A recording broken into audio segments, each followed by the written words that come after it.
The Pacific burned under a relentless sun. By 1944, the war had stretched men and machines to their limits.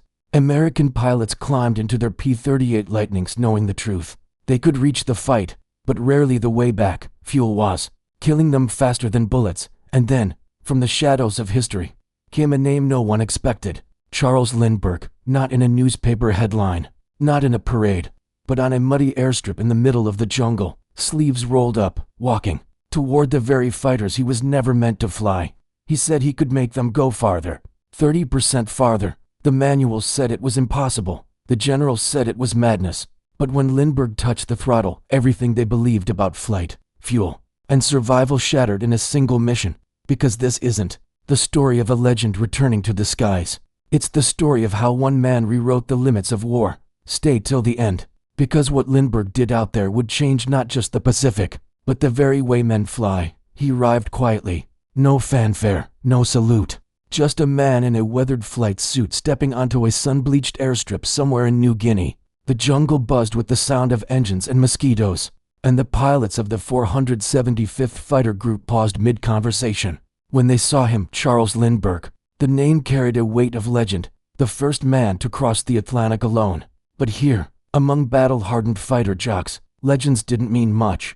This was a war zone, not an air show. Lindbergh wasn't there to pose for pictures. He was there as a technical consultant, sent by Lockheed to help the squadron understand the full potential of their P-38 Lightnings. What he proposed, however, sounded like madness. He spoke calmly, almost too calmly for a place where men died every week. He told them the key wasn't flying harder, it was flying smarter. Reduce our PM, he said, down to 1,600 instead of the usual 2,400. Increase the manifold pressure to 30 inches. Lean out the fuel mixture until the engines drank just enough to live. It was called over-square operation, a term every military manual had marked with red ink and warnings. Never exceed pressure over RPM. The book said, it will destroy your engines. The pilots listened, half amused, half offended. Maybe that works over Kansas. One of them muttered, but not out here. Even Colonel MacDonald, the group's commanding officer, studied Lindbergh with cautious curiosity. The man's record was legendary, but he was a civilian. What did a civilian know about surviving over Japanese-held waters? About throttling down while zeros circled, like sharks, to the mechanics? Lindbergh's theory was almost heresy. Engine life was sacred, and fuel was unpredictable in the tropics. One wrong setting, one lean mixture too far, and both engines would seize before the pilot even saw the shoreline. But Lindbergh didn't argue. He didn't demand. He simply walked toward a P-38, climbed into the cockpit, and ran his fingers across the throttles as if reacquainting himself with an old friend. And in that moment, the pilots realized something unsettling. He wasn't here to convince them. He was here to prove them wrong. The next morning, the airstrip shimmered under the Pacific sun, the kind of heat that made metal boil to the touch. Mechanics wiped sweat from their eyes as Lindbergh rolled out his Lightning, engines idling with a deep, rhythmic growl. Every pilot in the 475th watched from the edge of the runway. Some stood with arms crossed, others leaned against fuel drums, smirking quietly. They were waiting for the civilian genius to embarrass himself. Lindbergh strapped in, ran his pre-flight checks, and eased both throttles forward. The twin Allison engines roared to life, then settled into a strangely soft hum to 1,600 RPM, far below the usual thunderous 2,400 they all used for climb and cruise. Even from the ground, the difference sounded wrong, too quiet, too slow. One mechanic muttered, "He's gonna cook those engines before he's a mile out." But as the Lightning lifted gracefully into the sky, its climb steady and sure. Lindbergh's calm voice came over the radio, steady as a metronome. Manifold pressure, 30 inches mixture leaned, RPM holding. He leveled off, set his course over the endless green of the jungle, and began his demonstration run inside the cockpit. The gauges told a story no manual ever had. The engines ran cooler than expected. Fuel flow, once surging past 100 gallons per hour, now read closer to 70. The airplane felt lighter, smoother, almost as if the air itself had softened around it. He flew for hours, tracing invisible lines across the Pacific horizon. When he finally touched down, the tank readings stunned the ground crew. The math didn't lie. The Lightning had burned roughly 30% less fuel than any standard sortie. Range, once capped around 570 miles, now stretched beyond 750, a staggering 31% increase. From nothing more than a change in rhythm. When he climbed out of the cockpit, his flight suit was soaked, but his eyes were alight. He didn't boast or lecture. He just handed over the logbook, the numbers written in neat, precise ink. Engines. Fine, he said simply. Fuel saved. You can fly farther than you think. And for the first time, the skeptics didn't laugh. They stared at the Lightning, still ticking quietly on the tarmac, and realized the unthinkable. The man who'd once conquered the Atlantic had just rewritten the limits of the Pacific sky. The morning broke over the Pacific in a pale, gold haze, that strange calm before the roar of engines. The mission briefing had been short, reconnaissance sweep, standard route, nothing extraordinary. But for Colonel MacDonald and Major Maguire, this one carried quiet tension. It was the first time they'd fly under Lindbergh's method in actual combat conditions. No training runs, no demonstrations, just open sky and enemy waters. A head dot as they climbed out from the jungle airstrip. The twin Allison engines purred steadily. The P-38s looked magnificent. But to MacDonald, they also felt heavier than usual. Heavy with skepticism. Beside him, Lindbergh's Lightning flew. Like a ghost, steady and graceful, engines barely growling. For the first hour, the formation held tight. Radios stayed silent except for the occasional position check. Then, at exactly 1 hour and 30 minutes into the patrol, Maguire's voice crackled through the headset. "Mac, check your fuel." MacDonald frowned, glancing down. His gauge needles set higher than they should have. Fuel flow meters to 20% below normal burn rate. He tapped the dials, thinking they'd stuck, but they hadn't. Confirmed, he muttered. "We're lighter than we should be." In the next few minutes, the realization spread like wildfire across the flight. Lindbergh wasn't doing anything dramatic, just flying differently. His climbs were shallow, his throttle movements slow and deliberate, his engine RPM steady around 1,600, manifold pressure firm at 30 inches. It looked wrong, but it worked, without orders, without even discussing it. The rest began to mirror him. Every pilot, consciously or not, eased back a little, smoothing their control inputs, flying with that same almost eerie calm. The formation began to move like a single organism, fluid, balanced, efficient. And for the first time, the air didn't feel rushed or violent. It felt precise. By the time they turned for home, each Lightning carried more fuel than any mission MacDonald could remember. He didn't speak, but the truth was sinking in. This wasn't a fluke. Something fundamental had shifted. Lindbergh hadn't just changed how they flew. He was changing who they were in the cockpit. Aggression, once their instinct, now felt crude. Calm precision suddenly felt like mastery. When the planes rolled back in that afternoon, the base felt unusually still. Mechanics swarmed the returning Lightnings, clipboards in hand, ready to measure, record, and more importantly prove that Lindbergh's miracle numbers couldn't possibly be real. Colonel MacDonald cut the engines, the propellers slowing to a glimmering stop. The smell of burnt oil and tropical air mixed as ground crews moved in. Fuel tanks were still half full to full.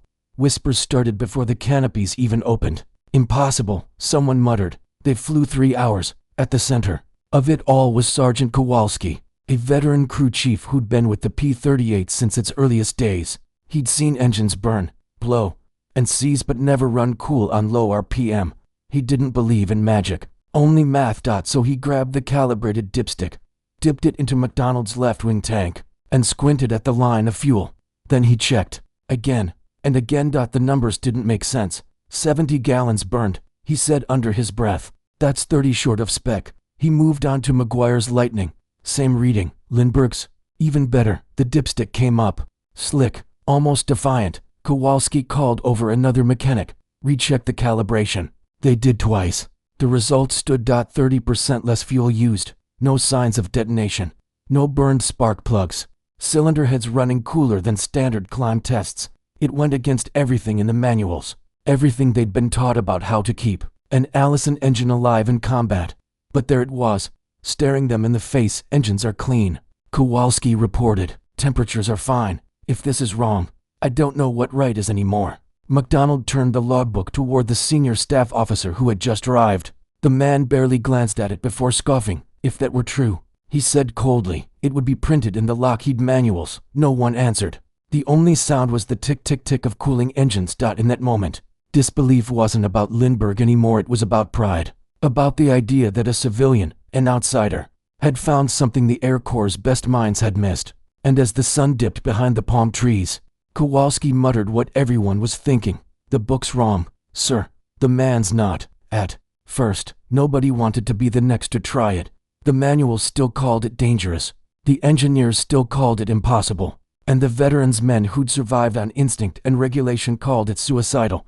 But one pilot finally stepped forward. Lieutenant Hayes, the youngest in the 475th, volunteered during briefing one humid morning. His voice trembled slightly as he said, "Sir, I'll give it a shot." Even MacDonald looked uncertain. "You understand what you're doing?" Lieutenant Hayes nodded. "Yes, sir. I'll keep it under control, just like he said." They watched him taxi out, the P-38's props glinting in the tropical sun. From the tower, the squadron listened to his radio check. Then the throttles opened only halfway this time. The twin Lightnings roared, but softer, almost lazy compared to standard takeoff power. Every instinct in Hayes' body screamed wrong. Climbing at 1,600 RPM felt like trying to sprint while holding your breath.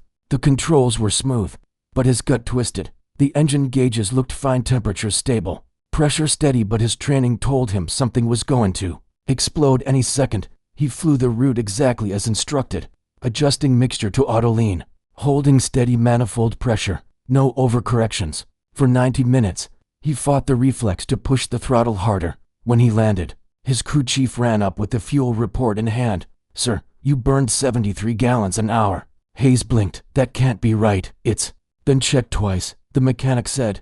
"Same route, same load, 30 gallons less than last week." The report spread like fire. Pilots started comparing notes, charts, fuel readings. What had started as rumor now had numbers. Some still refused to believe it. Others, curious but cautious, began experimenting, reducing RPM a little, adjusting mixtures mid-flight, trimming power for smoother climbs. By the end of the week, nearly half the squadron had tried some version of Lindbergh's method quietly, unofficially, without telling command. Finally, Major Peterson, the man who'd called Lindbergh's theory civilian nonsense, walked into MacDonald's tent. He didn't salute. He didn't smile. "Colonel," he said flatly, "I'd like official approval to test Mr. Lindbergh's settings in tomorrow's combat patrol." MacDonald leaned back in silence. The dam had finally cracked. The Pacific, July 28, 1944. Dawn broke over the steaming jungles of New Guinea as the 475th Fighter Group prepared for a mission few expected to return from.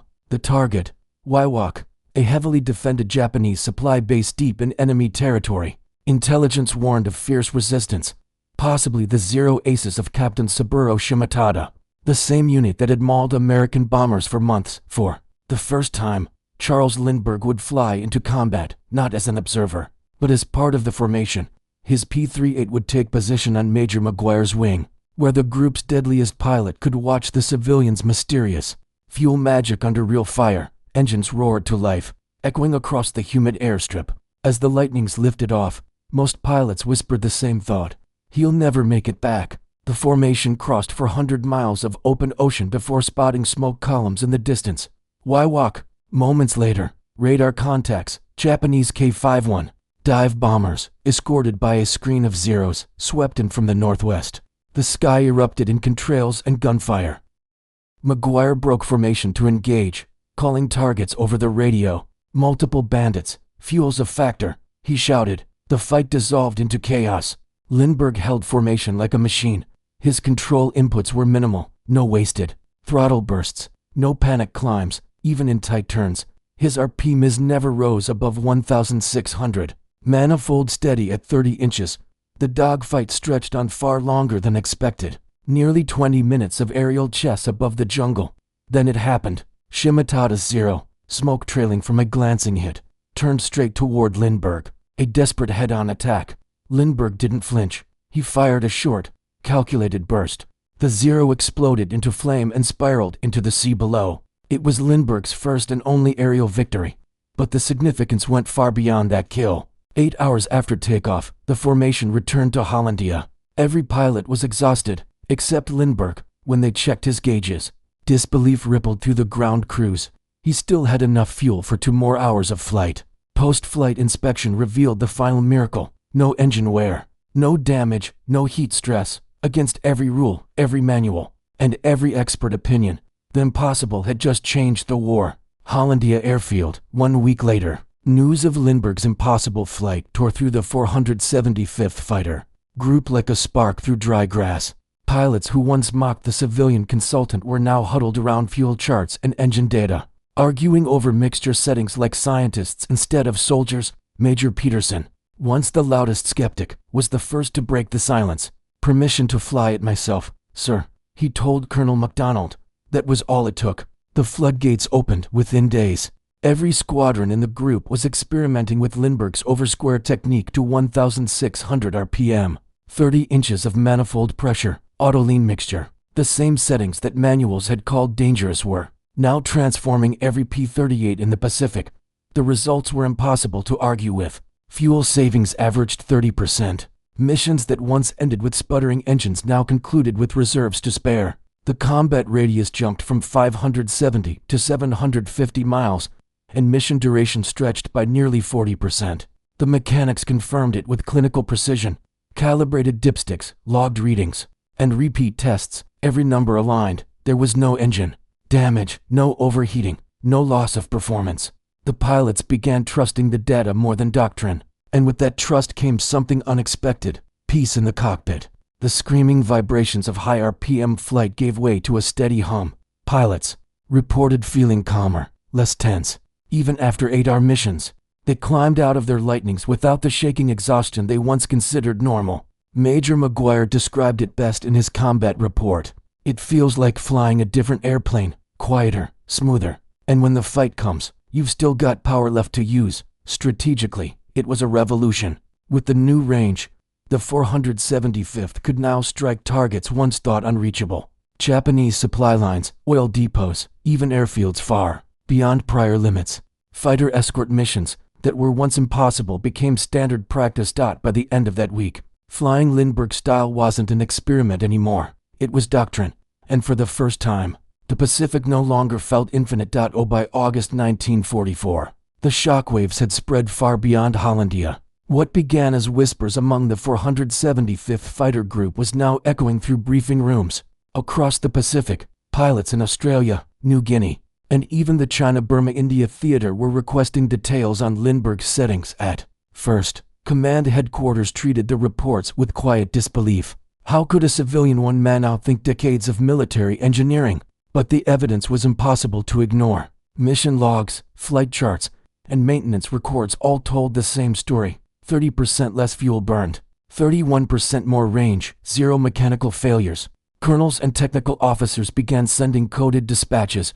Request data on P-38 power. Management Lindbergh procedure. Confirm manifold 30.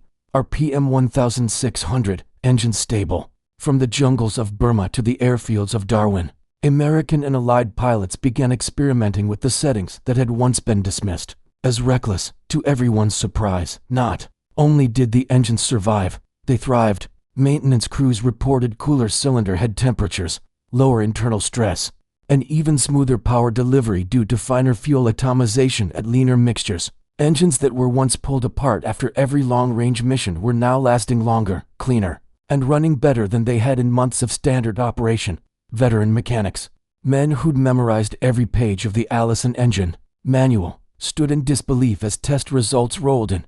"These numbers don't lie," one said. "The books do." Word reached 5th Air Force headquarters, and something unprecedented happened. The manuals, once considered sacred, began to change in the middle of a war. New training sheets were issued, typed hastily on field machines, stamped revised Pacific operational experience. They replaced the old warnings about over-square danger with new guidance inspired directly by Lindbergh's data. Across the Pacific, pilots were now flying farther, fighting longer, and landing with fuel to spare. What had started as one man's defiance of doctrine had become an institutional revolution. By the time the message reached Washington, the tone was no longer skeptical, it was reverent. Because for the first time, the U.S. Army Air Forces had learned that innovation doesn't always wear a uniform. By the fall of 1944, the change was no longer confined to the front lines. Instructors at U.S. training schools, once proud enforcers of rigid doctrine, began rewriting their own lessons. Pages once filled with red ink warnings about over-square operation were quietly replaced with new diagrams, new throttle settings, and a new name whispered in every hangar: Lindbergh. Young cadets who had never seen combat now learned the same smooth rhythm that had carried the P-38 deep into enemy skies: low RPM, high manifold, gentle climb, precise touch. No longer forbidden, it became standard procedure. Fuel emergencies, once the silent killer of so many airmen, almost disappeared overnight. Instructors noticed something else too. Their students flew calmer. Missions felt cleaner, more deliberate. The frantic, fuel-burning aggression of early war days was replaced by a kind of mechanical grace, a blend of discipline and intuition. Across the Pacific, squadron leaders began measuring success not just in victories, but in efficiency. Pilots returned home with full tanks where others once fell into the sea. Missions that had once seemed suicidal, long-range strikes, escort runs, deep penetration raids, were now routine. The Air Force had experienced something rare in wartime, a quiet revolution born not from new machines, but from a new way of thinking. And behind it all was one man the military had once sworn never to trust again, a civilian who had taught the world's most powerful air force how to fly smarter. August 1944, the humid airfield at Hollandia buzzed with engines one last time as Charles Lindbergh prepared to leave the Pacific. No medals awaited him, no official send-off, just the quiet gratitude of men who now understood that their survival and their reach had changed forever. He came as an outsider, a civilian, a man haunted by controversy. But when he left, the very manuals that once branded his ideas as dangerous now carried his principles printed in bold: lower RPM, higher manifold, trust the machine, and your instincts. In the months that followed, the transformation became legend. The P-38 Lightning, once dismissed as a short-range interceptor, was now crossing oceans, escorting bombers, striking deep into enemy strongholds it was never designed to reach. What began as one man's defiance had rewritten the limits of combat aviation. And in quiet moments, long after the war, pilots would still repeat his lesson, spoken not in classrooms, but over the soft hum of cooling engines: sometimes the experts are wrong. That single truth would echo across decades of fighter doctrine, from the piston age to the jet era, reminding every pilot that innovation often begins with the courage to disobey the manual. The numbers tell the story: 31% greater range, 30% less fuel burned, 40% longer missions. One civilian had done what entire engineering divisions couldn't: made the Lightning lighter, faster, deadlier. In the skies over the Pacific, fuel became victory, and Lindbergh had turned math into survival. This was the quiet revolution that changed the air war forever, born not from power, but precision. What other forgotten minds reshaped World War II? From the shadows, subscribe now, and join us as we uncover the untold stories that won the war.